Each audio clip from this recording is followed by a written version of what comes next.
Hello students, hope you all are doing well.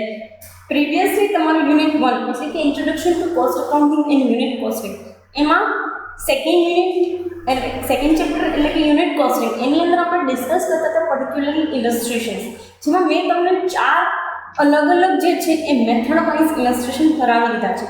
Fine. જેમાંથી પહેલું હતું એમાં ખાલી તમારે પહેલું અને બીજું એ બંને જે છે એક જ મેથડના હતા. એટલે કેવું હતું કે તમારે ખાલી એક્સપેન્સીસ જે છે એને કનેક્ટ કરવાના હતા કે એક્સપેન્સીસ ફાઇન્ડ આઉટ કરી અને એને મૂકવાના છે રિસ્પેક્ટિવલી એના હેડ અંડરમાં. બરાબર. તો એ વસ્તુ આપણે ડિસ્કસ કરી લીધી હતી, જેમાં પહેલું મેં તમને એક ઇલસ્ટ્રેશન કરાવ્યું બેઝિક, પછી સેકન્ડ તમને કરાવ્યું હતું જે કંઈ પણ વસ્તુ છે કે ભાઈ જેમાં તમને ઇન્ફોર્મેશન આપેલી હોય છે તો ઓવરહેડ્સ જે છે એ ફાઇન્ડ આઉટ કરવાના કીધા હોય એ રીતે. ધેન તમને પર્સન્ટેજવાળા કરાવેલા હતા. ધેન આપણે જોયેલું હતું કે ભાઈ જોઈન્ટ એક્સપેન્સીસવાળો કોઈ સમ છે જેમાં કમ્બાઇન્ડ કોસ્ટ તમને કીધી છે, જોઈન્ટ એક્સપેન્સીસ ફાઇન્ડ આઉટ કરવાના કીધા છે. એમાં આપણે કયા મેનરથી જે છે એ કામકાજ કરશું એ વસ્તુ જોયેલી હતું. હવે લાસ્ટ એક વસ્તુ તમને શીખવાડું છું. એક વસ્તુ તમને કહી દઉં છું કે કોસ્ટ અકાઉન્ટ અથવા તો પ્રોડક્શન અકાઉન્ટ તમારે બનાવવાનું મોસ્ટ પ્રોબેબલી આવતું નથી, બટ તમને એક મેથડ તરીકે આઈટી છે એટલે હું તમને એ વસ્તુ શીખવાડું છું. ફાઇન. સો તમને એવું ક્યારેય એવું ના લાગે કે ભાઈ આપણે કોઈ મેથડ જે છે એને સ્કીપ કરી દીધી છે કે કોઈ વસ્તુ ભૂલી ગયા છે, કોઈ વસ્તુ કહી દીધી. Fine.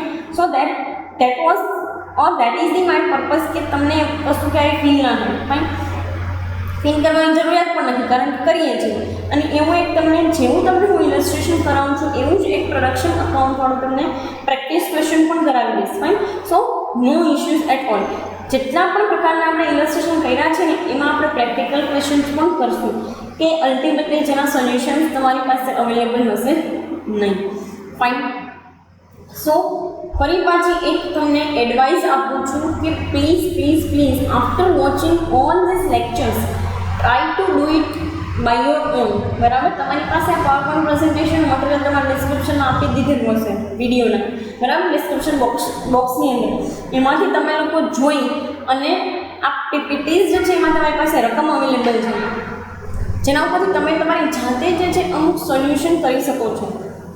Fine. So this is my advice to you and go for it, please.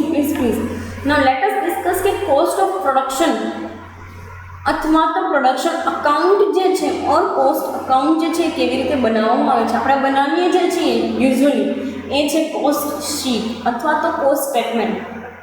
બરાબર. એને આપણે કોસ્ટ શીટ પણ કહી શકીએ અને કોસ્ટ સ્ટેટમેન્ટ પણ કહી શકીએ. એ વસ્તુ આપણે બનાવીએ છીએ. તો હવે તમને એક મેથડ એ પણ આપીએ છીએ કે પ્રોડક્શન અકાઉન્ટ કેવી રીતે બનાવવું. રકમ ઉપરથી જે કંઈ પણ વસ્તુ તમને આપેલી છે એના ઉપરથી અકાઉન્ટ કેવી રીતે બનાવવું એ તમને કીધેલું છે. લેટ અસ સી કેવી રીતે અકાઉન્ટ બની શકે છે. ફાઇન. સી શું કહે છે તમને તો કે from the following બેલેન્સીસ prepare cost account. Fine. અહીંયા તમને એક વસ્તુ કીધેલી છે કે from the following બેલેન્સીસ prepare cost account showing prime cost, works cost, production cost, profit on sale of goods as well as net profit during the year. એક વર્ષ માટેનું તમને જે કાંઈ પણ છે એ મેનરની અંદર આપેલું છે કે જેમાં તમારે કોસ્ટ અકાઉન્ટ બનાવવાનું છે. હવે તમને છે ને આપણે અકાઉન્ટ બનાવશું તો તમને એક પ્રશ્ન થશે મેડમ આવી રીતે બે પાર્ટ કેમ પાડ્યા એક અકાઉન્ટમાં. તો સી આપણે જેટલી પણ ફેક્ટરી કોસ્ટ બિફોર ફેક્ટરી કોસ્ટની જેટલી આઇટમ હશે એ ઉપર લખશું and then after the office expenses and selling and distribution એ નીચેના ભાગમાં લખશું. ફાઇન. સો અકાઉન્ટ જે છે એના 2 પાર્ટ્સ બનશે, જેમાં એકમાં પહેલાં તમારે ટેલી કરી લેવાનું છે, પછી પાછું એના કન્ટિન્યુએશનમાં એની જે બેલેન્સ છે એને કેરી ફોરવર્ડ કરીને ફરી પાછું એક નીચે એમાંને અકાઉન્ટ બનાવવાનું છે. ફાઇન. નોર્મલી આ જ રીતે કોસ્ટ અકાઉન્ટ અથવા તો પ્રોડક્શન અકાઉન્ટ છે. સી કન્ફ્યુઝ નહીં થતા તમે જ્યારે એમ કે પ્રોડક્શન અકાઉન્ટ અથવા તો કોસ્ટ અકાઉન્ટ બનાવવાનું છે તમારે. This is the only thing. Fine. Most probably તમને એવું ક્વેશ્ચન નહીં પૂછાય, બટ ઇફ પૂછાય છે તો તમારે એ મેથડથી જવાનું છે. ફાઇન. લેટ અસ ડિસ્કસ શું કહે છે તો કે opening stock as on 1/1/2017. Opening સ્ટોકની તમને જે કંઈ પણ છે બેલેન્સીસ આપેલી છે. રો મટીરિયલના 75,000, WIP વર્ક ઇન પ્રોગ્રેસના 28,500 એન્ડ ફિનિશ્ડ ગુડ્સના 54,000, જેનો ટોટલ તમને અહીંયા આપેલો છે 1,57,500. ફાઇન. નેક્સ્ટ વેજીસ આપેલા છે, direct veggies, indirect veggies 52,000 and 2,750, જેનો ટોટલ અહીંયા આપેલો છે 54,750. હજુ પણ કહું છું તમારું ફોકસ જે છે એ અહીંયા મારા માઉસ પોઇન્ટર ઉપર જ હોવું જોઈએ, બરાબર. then and then only you will be able to understand કે આપણે કેવી રીતે અને કઈ વસ્તુને કઈ જગ્યાએ એની ટ્રીટમેન્ટ આપીએ છીએ. કારણ કે આ તમારું અકાઉન્ટ છે, સ્ટેટમેન્ટ નથી. સ્ટેટમેન્ટ ઇઝી છે અકાઉન્ટ કરતાં, અકાઉન્ટ બનાવવા કરતાં. Fine. So let us see next તમને કહે છે purchase of raw material of ₹66,000. Then comes to sales 2,11,000. Factory rent આપેલું છે 15,000. ડેપ્રિશિએશન ઓન PNM એટલે કે પ્લાન્ટ એન્ડ મશીનરી આપેલું છે 3,500. પરચેસ એક્સપેન્સીસ આપેલા છે 1,500. ફેક્ટરી એક્સપેન્સીસ આપેલા છે 10,000. ઓફિસ રેન્ટ એન્ડ ટેક્સીસ આપેલા છે 2,500. Then comes to office expenses આપેલા છે 6,500. કેરેજ આઉટવર્ડ આપેલું છે 2,500. કમિશન એન્ડ એડવર્ટાઇઝમેન્ટ એક્સપેન્સીસ આપેલા છે 10,000. ધેન એટ લાસ્ટ તમને ક્લોઝિંગ સ્ટોક આપેલો છે. Closing stock as on the date 31st December 2017. Raw મટીરિયલના 91,500. વર્કિંગ પ્રોગ્રેસના 35,000. ફિનિશ્ડ ગુડ્સના 31,000 અને ત્રણેયનો ટોટલ આપેલો છે 1,57,500. નાવ આના બેઝિસ ઉપરથી આપણે છે ને કોસ્ટ અકાઉન્ટ બનાવવાનું છે. એક વસ્તુ ફરી પાછી કહું છું, આપણે કોસ્ટ અકાઉન્ટ બનાવીએ છીએ, કોસ્ટ સ્ટેટમેન્ટની કે કોસ્ટ શીટની. So please it is the cost account and we will further move according to it. Let us discuss કેવી રીતે અકાઉન્ટ બને.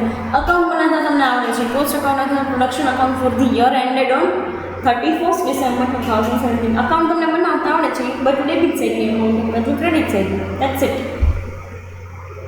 આવી વસ્તુ તમને કરતા આવડ્યા છે. સો લેટ અસ સી કે આવી વસ્તુ કર્યા પછી શું આપણને ફાયદો થાય છે, શું આપણને નુકસાન થાય છે. બરાબર, જોઈએ શું કહે છે આ લોકો. સી પહેલાં છે ને એ લોકોએ આ આખો ભાગ જે છે ને 96,500 સુધી ત્યાં તમને પ્રાઇમ કોસ્ટ કરી આપેલી છે. ધેન એ લોકોએ ફેક્ટરી કોસ્ટના જેટલા પણ છે એલિમેન્ટ્સ લીધેલા છે. ધેન પ્રોડક્શન કોસ્ટ અથવા તો we can say that the office કોસ્ટના રિલેટેડ વસ્તુ લીધેલી છે. Then they had moved to the particularly after getting the selling and distribution expenses. એમાં એ લોકોએ છેલ્લે તમને અહીંયા ગ્રોસ પ્રોફિટ આપેલું છે. બરાબર, દરેક વસ્તુને જોશું, ક્યાં સેલ્સને મૂકશું, ક્યાં સેલ્સ જે છે એને અકોર્ડિંગ ટુ સેલિંગ એન્ડ ડિસ્ટ્રીબ્યુશનને મૂકશું, ક્યાં ફિનિશ ગુડ્સને મૂકશું, અથવા તો ક્યાં ફિનિશ ગુડ્સના સ્ટોકને કે ક્યાં WIPના સ્ટોકને મૂકશું. જોઈએ અહીંયા આપણી પાસે કઈ કઈ વસ્તુ અવેલેબલ છે. તો કે opening stock of raw material છે, યસ. WIP છે, યસ. ફિનિશ ગુડ્સ છે, યસ. પણ આપણે એકેય સ્ટોક જે છે એના ક્લોઝિંગ અને ઓપનિંગને એક સાથે આપણે ટ્રીટ કરતા નથી. કારણ કે રો મટીરિયલ જે છે એ પ્રાઇમ કોસ્ટનો ભાગ છે, WIP ફેક્ટરી કોસ્ટનો એન્ડ ફિનિશ ગુડ્સ જે છે એ ઓફિસ કોસ્ટનો ભાગ છે અથવા તો કોસ્ટ ઓફ પ્રોડક્શનનો ભાગ છે. તો ત્રણેય વસ્તુને અકોર્ડિંગલી આપણે ટ્રીટ કરશું. ફાઇન. રો મટીરિયલ આપેલું છે તો કે yes 75,000. Let's write it to opening stock of raw material 75,000. Then જોઈ લઈએ કે પરચેસ જેવું કંઈ આપ્યું છે રો મટીરિયલને તો કે હા પરચેસ ઓફ રો મટીરિયલ 66,000 આપ્યું છે તો કે યસ પરચેસ ઇઝ 66,000. હવે સી પરચેસ રિલેટેડ કે પછી કેરેજ ઇનવર્ડ એવું કંઈ આપ્યું છે તો કે જોઈ લઈએ. Direct indirect purchase of raw material sales factory depreciation and financial purchase expense આપેલા છે તમને 1,500 રૂપિયા 1,500. તો અકોર્ડિંગ ટુ ટ્રીટમેન્ટ આપશું પ્લસ પરચેસ એક્સપેન્સીસ. બરાબર. હવે સી આપણને ક્યાંય ક્લોઝિંગ સ્ટોક આપેલું છે રો મટીરિયલનો અથવા તો હવે કે બીજી વસ્તુ એવી છે કે જે આપણે એડ કરવાની છે તો કે ના. બરાબર. આ કેરેજ આઉટવર્ડ તો સેલ્સમાં આવશે કારણ કે તમે સેલ્સ સેલિંગ સાથે કનેક્ટેડ છે. તો સી ક્લોઝિંગ સ્ટોક આપણને આપ્યો છે રો મટીરિયલનો કેટલો 91,500. તો એમાંથી બાદ કરી દઈશું દર વખતે જેમ આપણે કરીએ છીએ એ જ રીતે. તો કે હા પહેલાં આ બધાનો ટોટલ મારી દઈએ 75,000 66,000 પ્લસ 1,500 1,42,500. એમાંથી આપણે બાદ કરી દઈએ ક્લોઝિંગ સ્ટોક. એક વસ્તુ યાદ રાખવાની રો મટીરિયલની ટ્રીટમેન્ટ હંમેશા પ્રાઇમ કોસ્ટમાં આવશે. વર્કિંગ પ્રોગ્રેસની ટ્રીટમેન્ટ છે કાંઈ પણ છે એ પ્રાઇમ કોસ્ટ પછી આવે. બરાબર. And then we will move to the particularly factory cost. Fine, જોઈ લઈએ શું કહે છે તમને. હવે C closing stock of raw material તમને આપેલું છે 91,500. Cost of raw material used કેટલી બની તો કે 51,000. ડિરેક્ટ વેજીસ આપવાના છે તો કે યસ છે કે તો કે હા. ડિરેક્ટ વેજીસ આપ્યા છે 52,000. ક્યાં મૂકશું તો કે અહીંયા ડિરેક્ટ વેજીસ 52,000. હવે તો કે ઇનડિરેક્ટ વેજીસનું શું કરશું 2,750. તો સી ઇનડિરેક્ટ વેજીસ ક્યારેય પણ જે છે એ પ્રાઇમ કોસ્ટનો ભાગ હોય નહીં. પ્રાઇમ કોસ્ટમાં હંમેશા ડિરેક્ટ વેજીસ અથવા તો એ જ એક્સપેન્સીસ આવે કે જે ડિરેક્ટલી રિલેટેડ હોય. કેમ કે આપણે તમે સાંભળ્યું હશે ક્યારેય આપણે ઇનડિરેક્ટ વેજીસ લખતા નથી, અત્યાર સુધીમાં ક્યારેય લખ્યું નથી. ફાઇન, તો એ વેથી આપણે જશું સી. હવે તમને એક ક્વેશ્ચન થાય કે મેડમ આપણે WIPની ટ્રીટમેન્ટ ક્યાં આપશું? વર્ક ઇન પ્રોગ્રેસ જે છે 28,500ની ટ્રીટમેન્ટ ક્યાં આપશું ને આ ઇનડિરેક્ટ વેજીસની ટ્રીટમેન્ટ ક્યાં આપશું? તો નોર્મલી આપણે ક્યાં ટ્રીટમેન્ટ આપીએ છીએ raw material opening stock of work in progress raw material. તો સી અહીંયા આપણે પ્રીવિયસલી પણ આપેલી છે. ક્યાં તો કે જોઈએ આપણે આ પ્રીવિયસ એક વખત આપણે બનાવ્યું હતું ને એની અંદર આપણે ટ્રીટમેન્ટ આપેલી છે. Fine, late us C. તો સી અહીંયા ફેક્ટરી ઓવરહેડ્સ પછી ઓપનિંગ સ્ટોકની આપણે આઈપી છે WIPની ક્લોઝિંગ સ્ટોકની તો કે યસ. તો આમાં આપણને એવો ક્વેશ્ચન થાય કે મેડમ તો આમાં આપણે કેમ નહીં આપીએ ફેક્ટરી કોસ્ટની અંદર? તો સી તમે અકાઉન્ટ બનાવો છો અને અકાઉન્ટની અંદર આપણે હંમેશા વર્ક ઇન પ્રોગ્રેસ ક્યાં લખતા હોઈએ છીએ, ઇવન આપણે ફિનિશ ગુડ્સ પણ ક્યાં લખતા હોઈએ છીએ તો કે ટ્રેડિંગના પાર્ટ તરીકે. રાઈટ. હવે તમને એક ક્વેશ્ચન થાય કે મેડમ આપણે નોર્મલ WIPની ફેક્ટરી કોસ્ટ સાથે આપીએ છીએ તો આમાં કેમ પ્રાઇમ કોસ્ટ સાથે? તો સી એની પાછળનો એક લોજિક છે. શું તો કે ડિરેક્ટ વેજીસ આપ્યા, યસ. ડિરેક્ટ મટીરિયલ આપ્યું તો યસ. હવે આપણે બંને વસ્તુ ડિરેક્ટ આપી દીધા પછી આપણા હાથમાં એવું કાંઈ વધતું નથી અહીંયા કે જ્યાં આપણે WIPની આપણે ટ્રીટમેન્ટ આપવાથી આપણને કોઈ ચેન્જીસ આવે ફેક્ટરી કોસ્ટની અંદર. ફાઇન, તો આપણે WIPની જે કાંઈ પણ ઇફેક્ટ છે અહીંયા જ આપી દઈએ છીએ. કેવી રીતે તો કે જેટલા પણ આપણને પ્રાઇમ કોસ્ટ મળી છે એની અંદર એડ કરી દો તમારો WIP એટલે કે વર્ક ઇન પ્રોગ્રેસનો ઓપનિંગ સ્ટોક અને લેસ કરી દો વર્ક ઇન પ્રોગ્રેસનો જે કાંઈ પણ ક્લોઝિંગ સ્ટોક છે એ. જોઈએ આપણે આપ્યું છે ઓપનિંગ, યસ. ઓપનિંગ સ્ટોક આપેલું છે 28,500 બરાબર. તો એડ કરી દઈએ 28,500. ક્યાં તો કે ડિરેક્ટ વેજીસ લીધું તો 1,31,500 less closing stock. Closing stock આપ્યો છે તો કે યસ WIPનો 35,000. ફાઇન, તો 35,000 લેસ કરી દઈએ. ટોટલ આપણને પ્રાઇમ કોસ્ટ મળી 96,500. સી અહીંયા તમારી જે અમાઉન્ટ આવશે ને તમારા પર્ટિક્યુલરલી કોસ્ટ અકાઉન્ટિંગની અંદર અથવા તો કોસ્ટ અકાઉન્ટિંગ અથવા તો પ્રોડક્ટ અકાઉન્ટની અંદર એ વસ્તુ અહીંયા તમારી જે બનશે ને પ્રાઇમ કોસ્ટ હશે. Fine, so please remember those thing. અહીંયા ટેલી અમાઉન્ટની અંદર તમને જે વસ્તુ આવશે પ્રાઇમ કોસ્ટ બનશે. સી અહીંયા તમે એક વસ્તુ લખી નાખી છે કે by prime cost carry forward. સીધી વસ્તુ છે આપણી પાસે કંઈ જે છે એ ઇન્કમ સાઇડ અથવા તો કહી શકીએ કે ક્રેડિટ સાઇડ ઇન્કમના પાર્ટ લખવા માટે કાંઈ હતું નહીં, કારણ કે આપણે કોસ્ટ અકાઉન્ટ બનાવીએ છીએ તો એકે વખતે આપણી પાસે લખવા માટે કાંઈ નહીં. તો જે બેલેન્સ આવશે prime cost, factory cost, office expenses બરાબર એ વસ્તુ આપણે ક્યાં લઈ જશું તો કે સીધી કેરી ફોરવર્ડ કરીને નેક્સ્ટ પાર્ટમાં અહીંયા તમને લખી આપ્યું છે કે by prime cost carry forward C/D.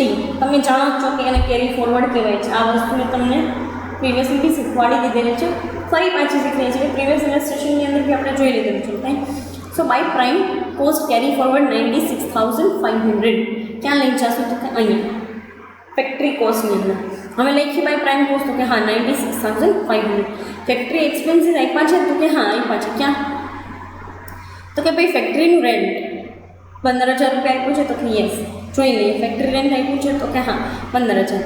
પછી બીજું જોઈએ, બીજું કંઈ એક્સપેન્સીસ આપ્યા છે તો કે હા depreciation on plant and machinery. એ પણ તમારા ફેક્ટરી ઓવરહેડ્સનો જ ભાગ છે, કારણ કે ફેક્ટરી લેઆઉટની અંદર મશીનરી છે અને એ મશીનરીનું પણ જે કંઈ પણ ઘસારો તમને લાગે છે, જે કંઈ પણ ડેપ્રિશિએશન લાગે છે એ is part of the factory overheads. તો ડેપ્રિશિએશન આપ્યું છે 3,500. ફાઇન, એ વસ્તુ પણ આપણે એડ કરી દઈએ અહીંયા. જોઈ લીધું. ફાઇન, 3,500. દેન ફેક્ટરી રેન્ટ પણ આપી દીધું 15,000. હા, હવે આગળ કંઈ એવું છે તો કે હા ફેક્ટરી એક્સપેન્સીસ આપ્યા છે 10,000 રૂપીઝના. ફેક્ટરી રિલેટેડ તમામ વસ્તુ તમારે પ્રાઇમ કોર્સની અંદર એડ કરવાની છે. તો એડ કરીએ ફેક્ટરી એક્સપેન્સીસ કેટલા તો કે 10,000 રૂપીઝ. હવે બીજી કોઈ વસ્તુ બાકી રહી ગઈ છે ફેક્ટરીમાં તો કે હા ઇનડિરેક્ટ એક્સપેન્સીસ. હવે તમને એક વસ્તુ ક્વેશ્ચન થાય કે મેડમ ઇનડિરેક્ટ એક્સપેન્સીસ આપણે શું કામ ફેક્ટરીમાં લઈએ છીએ? તો મેં તમને પહેલાં પણ સમજાવી દીધું કે જે વસ્તુ ડિરેક્ટલી ક્યારેય તમારા કોઈ પણ પ્રોડક્શન એક્ટિવિટી સાથે કનેક્ટેડ નથી એ તમામ ફેક્ટરીની અંદર જ આવશે. ફાઇન. તો ઇનડિરેક્ટ વેજીસ જે છે એ ફેક્ટરી ઓવરહેડ્સનો પાર્ટ છે, જેમાં હકીકતમાં તમે માની લો કે કોઈ પણ 2-3 કલાકની અંદર એ કલાક વેસ્ટ કર્યા હશે ઓર એલ્સ એના માટે તમે પેમેન્ટ કર્યું છે પણ તમે કોઈ ફ્રૂટફુલ રિઝલ્ટ જનરેટ નથી અથવા તો ફ્રૂટફુલ રિઝલ્ટ પણ જનરેટ છે બટ એના માટે તમે થોડોક સમય બગાડે. So this is all about the indirect veggies. અને ઇનડિરેક્ટ એક્સપેન્સીસ ગમે તે પ્રકારના હોય એ હંમેશા ફેક્ટરી ઓવરહેડ્સના હેડની નીચે આવશે. તો ઇનડિરેક્ટ વેજીસ ક્યાં લખશું તો કે અહીંયા તમે ફેક્ટરી ઓવરહેડ્સ લખ્યા ને એના અંડરમાં ઇનડિરેક્ટ વેજીસ 2,750 ટોટલ મારી ગયો બધા એનો અને એને એડ કરી દઈએ છીએ પ્રાઇમ કોસ્ટમાં. તો now we are getting the factory cost. Fine. જેને તમે પ્રીવિયસલી કરતા હતા એ જ રીતે ક્રેડિટ સાઇડ લખો છો by factory cost carried forward. બરાબર. By factory cost carry forward 1,27,750. It will become your factory cost simply 96,500 plus 31,250 એટલે 1,27,750 જે છે એ તમારી ફેક્ટરી કોસ્ટ થઈ જશે. જેને તમે આગળ કેરી ફોરવર્ડ કરીને લઈ જાઓ છો. બરાબર. ફરી પાછું અહીંયા લઈ આવ્યા છો રાઈટ સાઈડ કેરી ફોરવર્ડ કરી. હવે એની અંદર તમારે ઓફિસ એક્સપેન્સીસ એડ કરવાના છે. આપ્યા છે ઓફિસ એક્સપેન્સીસ તો કે હા શું તો કે office rent and taxes and then office expenses બંને વસ્તુ આપી દીધેલ છે. 2,500 અને 6,500 એડ કરી દઈએ. ઓફિસ રેન્ટ એન્ડ ટેક્સીસ 2,500 અને ઓફિસ એક્સપેન્સીસ 6,500 9,000 એનો ટોટલ આવ્યો છે 1,27,750. એની અંદર આપણે 9,000 જે છે એ એડ કરી દઈએ તો હવે આપણને મળ્યું શું તો કે 1,36,750. બરાબર. જેને તમે બાય પ્રોડક્શન કોસ્ટ કહી શકો છો or by cost of sales or by cost of production કહી શકાય. ફાઇન. સિમ્પલી એને પણ આપણે 1,36,750 ને પણ આપણે ક્યાં લઈ જશું તો કે કેરી ફોરવર્ડ કરીને નેક્સ્ટ પાર્ટ પર. ફાઇન. હવે સી કેરી ફોરવર્ડ કર્યા પહેલાં એક વસ્તુ જોઈ લઈએ કે ક્યાં ફિનિશ ગુડ્સની ટ્રીટમેન્ટ આપવાની છે તો કે યસ ફિનિશ ગુડ્સ આપેલો છે જેની ટ્રીટમેન્ટ આપણે નોર્મલી બી કેવી રીતે આપીએ છીએ તો કે સિમ્પલી જે કંઈ પણ ફિનિશ ગુડ્સ હોય એને પ્રોડક્શન કોસ્ટ ઉપર આપી દઈએ છીએ તો કે યસ પ્રિવિયસલી પણ આપણે એમ જ કર્યું છે. જો આપણે આ લાસ્ટ સમય. Fine. So let us do it. પહેલાં તો ઓપનિંગ સ્ટોક આપ્યો છે તો કે યસ 54,000. ક્લોઝિંગ સ્ટોક આપ્યો છે તો કે યસ 31,000. બંનેની ટ્રીટમેન્ટ આપી દઈએ. હવે સી અહીંયા આપણે છે ને સેલ્સની ટ્રીટમેન્ટ પણ આપશું. તમને ક્વેશ્ચન થાય મેડમ સેલ્સની ટ્રીટમેન્ટ યસ કારણ કે સેલિંગ એન્ડ ડિસ્ટ્રીબ્યુશન અહીંયા સુધી તો આપણે જે છે ને એ આપણી વસ્તુ મળી ગઈ છે આપણને. આ વસ્તુ આપણો સેલ્સનો ભાગ બની ગયો છે. પછી આપણે છે ને selling and distribution expenses add કરીશું. એક વસ્તુ તમને ખબર છે મને ખબર છે કે આપણે સેલ્સ જે છે એ નોર્મલી ક્યાં એડ કરતા હોઈએ છીએ તો કે આપણા ટ્રેડિંગ એકાઉન્ટના ક્રેડિટ સાઇડ. ફાઇન. તો એ જ વેથી આપણે જઈએ છીએ અને ટ્રેડિંગ એકાઉન્ટના ક્રેડિટ સાઇડ જેમ આપણે સેલ્સ મૂકતા હોય ને એમ અહીંયા આપણે આ કોસ્ટ ઓફ પ્રોડક્શન જે આપણને મળી એમાં જ આપણે જે છે એ ક્રેડિટ સાઇડ સેલ્સને મેન્શન કરશું બાય સેલ્સ. ફાઇન. અને ક્લોઝિંગ સ્ટોક છે એને પણ સિમ્પલી ક્રેડિટ સાઇડ કારણ કે ક્લોઝિંગ સ્ટોક એટલે પૂરું થઈ ગયું. જેમ આપણે કેમ નોર્મલી ટ્રેડિંગ એકાઉન્ટમાં ક્રેડિટ સાઇડ મૂકતા હોય ક્લોઝિંગ સ્ટોકને આમાં પણ ક્રેડિટ સાઇડ મૂકી દઈશું કારણ કે પૂરું થઈ ગયું. હવે આનાથી આગળ કંઈ મટીરિયલ આવશે નહીં કે આનાથી આગળ આપણને કોસ્ટ કાંઈ આવશે નહીં. Fine. So opening stock of finish goods 54,000. અહીંયા મળી કોસ્ટ ઓફ પ્રોડક્શન કેટલી 1,36,750 અને અહીંયા લખી નાખીએ by sales. Simply sales credit side આવતું હોય એ જ રીતે. સી તો અહીંયા ઓપનિંગ સ્ટોક ઓફ ગુડ્સ બરાબર સિમ્પલી 54,000 રૂપીઝ આપણે જેટલું પણ હતું બરાબર આપણને ઓપનિંગ સ્ટોકની અમાઉન્ટ જેટલી આપેલી છે અહીંયા ફિનિશ ગુડ્સની એ આપણે અહીંયા મેન્શન કરી દઈશું after the cost of production. બરાબર. હવે તમને એવો ક્વેશ્ચન છે કે મેડમ શું કામ કોસ્ટ ઓફ પ્રોડક્શન પછી આપણે કરીએ છીએ તો કે સિમ્પલી આપણે એની ટ્રીટમેન્ટ ત્યાં જ આપીએ છીએ. કોસ્ટ ઓફ પ્રોડક્શનની અંદર એડ, એટલે સિમ્પલી આ વસ્તુ જે છે એ એડ થશે આ કોસ્ટ ઓફ પ્રોડક્શનમાં, તો કે ડન. બરાબર, આ વસ્તુ જે છે એ લેસ થશે, સિમ્પલી આ બંને ટોટલમાં આપણે એમાંથી માઇનસ કરી દઈશું. Fine. Whatever we do have a આપણા માટે શું બનશે, તો કે ગ્રોસ પ્રોફિટ, કાચો નફો, જેને આપણે કાચો નફો કહીએ છીએ એ વસ્તુ. ફાઇન. તો સિમ્પલેસ્ટ મેનરની અંદર અહીંયા અને અહીંયા બે વસ્તુ અત્યારે આપણે ટેલી કરી દઈશું. કેવી રીતે બંનેનું ટોટલ મારી એમાંથી આ બધી વસ્તુ માઇનસ કરી દઈએ છીએ, 51,250. બરાબર, આમાંથી આનો ટોટલ બાદ કરી દઈએ તો આપણે અકાઉન્ટના પ્રોફિટની અંદર જોવા જાવ તો એમ જ હોય, સેલ્સમાંથી તમે પ્રોફિટ બાદ કરીએ તો તમારા હાથમાં વધે કોસ્ટ. બરાબર, તો આ છે સેલ્સ, એમાંથી તમે પ્રોફિટ બાદ કરી દઈએ તો આ હાથમાં આવી કોસ્ટ. તો આપણે એનો રિવર્સ કેસ જ કરીએ છીએ, આ બંને વસ્તુને પ્લસ કરી અને એમાંથી આ કોસ્ટને માઇનસ કરી દઈએ. બરાબર, તો આપણા હાથમાં આવી જાય પ્રોફિટ. સિમ્પલી ઉપર આપણે કેમ કરીએ છીએ સ્ટેટમેન્ટમાં કે આપણે ભાઈ કોસ્ટ ઓફ પ્રોડક્શન, પછી આપણે opening stock of finish goods less closing stock, then selling and distribution, and then આપણે જે કાંઈ પણ સેલ્સ છે એનામાંથી કોસ્ટ બાદ કરીને પ્રોફિટ મેળવીએ છીએ. તો એનો રિવર્સ કેસ છે, સેલ્સ માઇનસ પ્રોફિટ તો કોસ્ટ. હવે તમને ક્વેશ્ચન થાય કે મેડમ આપણે સેલિંગ એન્ડ ડિસ્ટ્રીબ્યુશન ઓવરહેડ શું કામ અહીંયા ન લીધા, તો એક વસ્તુ તમને કહી દઉં કે આપણે ગ્રોસ પ્રોફિટ અહીંયા મેળવવાનું છે. આપણે અકાઉન્ટ બનાવીએ છીએ, સ્ટેટમેન્ટ બનાવતા નથી. સ્ટેટમેન્ટની અંદર ડેફિનેટલી આપણે સેલ્સ પહેલાં જ આપણે એક્સપેન્સીસ લઈ આવતા હોઈએ, પણ નોર્મલી આપણે જો અકાઉન્ટ બનાવીએ તો તમે ફાઇનાન્શિયલ અકાઉન્ટ જે બનાવો છો, ટ્રેડિંગ અકાઉન્ટમાં તમે સેલ્સને લ્યો છો. ફાઇન. જ્યાં તમને અલ્ટિમેટલી ગ્રોસ પ્રોફિટ મળે છે, જે તમે નેટ પ્રોફિટ તરીકે, જે તમે ગ્રોસ પ્રોફિટ તરીકે પીએનએલમાં લઈ જાઓ છો, પીએનએલમાંથી બધા એક્સપેન્સીસ બાદ કર્યા પછી તમને મળે gross. Fine. So A according to ચાલીએ તો સેલ્સ અને ક્લોઝિંગ સ્ટોક જે છે એનો સરવાળો કરી અને એમાંથી આ બંને વસ્તુ માઇનસ કરી નાખીએ 54 એટલે ઓપનિંગ સ્ટોક અને કોસ્ટ ઓફ પ્રોડક્શન. તો હવે આપણા હાથમાં આવ્યું શું છે, તો કે ગ્રોસ પ્રોફિટ. ફાઇન.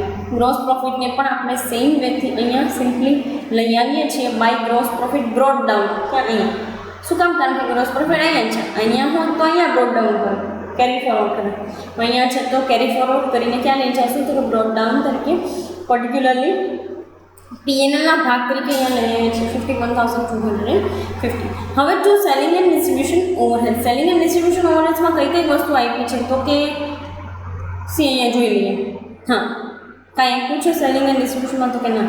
અહીંયા કમિશન, એક તો કેરેજ આઉટવર્ડ આપ્યું છે 2,500 અને કમિશન આપ્યું છે ઓન એડવર્ટાઇઝમેન્ટ એક્સપેન્સીસ. એટલે સેલિંગ એન્ડ ડિસ્ટ્રીબ્યુશનનો ભાગ થયો તો કે ડન. આ સેલિંગનો એક્સપેન્સ છે, આ ડિસ્ટ્રીબ્યુશનનો એક્સપેન્સ છે. ફાઇન. તો 10,000 અને 2,500 જે છે એને આપણે અહીંયા લખી નાખીશું. ક્યાં? અહીંયા carriage outward 2,500 and commission and advertisement expenses 10,000. કેટલા એવા? 12,500. ફાઇન. સિમ્પલી સી આમાંથી આ 51,250માંથી સેલિંગ ડિસ્ટ્રીબ્યુશન એક્સપેન્સ બાદ કરતાં આપણી આગળ હાથમાં આવે તો નેટ પ્રોફિટ 38,750. હવે તમને એક એડવાઇસ આપું છું મારા સાઈડથી.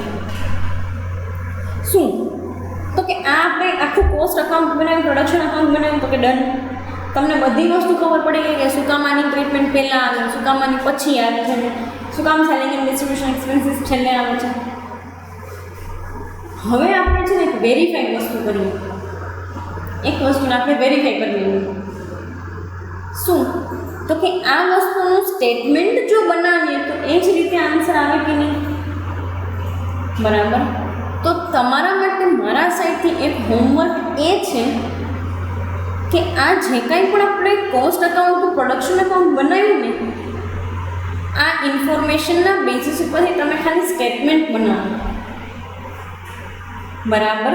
ઇન્ફોર્મેશનના બેસિસ ઉપરથી તમે ખાલી સ્ટેટમેન્ટ બનાવો અને ખાલી માર્ક કરો કે બંનેનો પ્રોફિટ સેમ આવે છે કે નહીં. Fine. This is the homework particular from the my side. અથવા તો તમે કહી શકો કે તમારા માટે સેલ્ફ અસેસમેન્ટ એક્ટિવિટી. શું? તો કે આપણે જે ઇન્ફોર્મેશન ઉપરથી અકાઉન્ટ બનાવ્યું ને એ જ ઇન્ફોર્મેશન ઉપરથી તમે સ્ટેટમેન્ટ બનાવો. હવે તો તમને સ્ટેટમેન્ટ બનાવતા ફાવે. રો મટીરિયલ કન્ઝ્યુમ એમાં વસ્તુઓ, પછી એના પછી કઈ રીતે તો કે રો મટીરિયલ કન્ઝ્યુમ આવી ગયું, પછી ડિરેક્ટ વેજીસની એની treatment, prime cost, then factory cost એના expenses, then factory cost, office expense એના ઓફિસ કોસ્ટ એના expenses, then cost of production. દરેક જગ્યાએ તમારે ટ્રીટમેન્ટ આપવાની છે. ઉપર કઈ તો કે raw material, then double material, then finish goods. At last તમે સેલિંગ એન્ડ ડિસ્ટ્રીબ્યુશનના એક્સપેન્સીસ આપો છો અને એટ લાસ્ટ કોસ્ટ જે છે સેલ્સમાંથી કોસ્ટ માઇનસ કરી અને તમને પ્રોફિટ મળી જાય.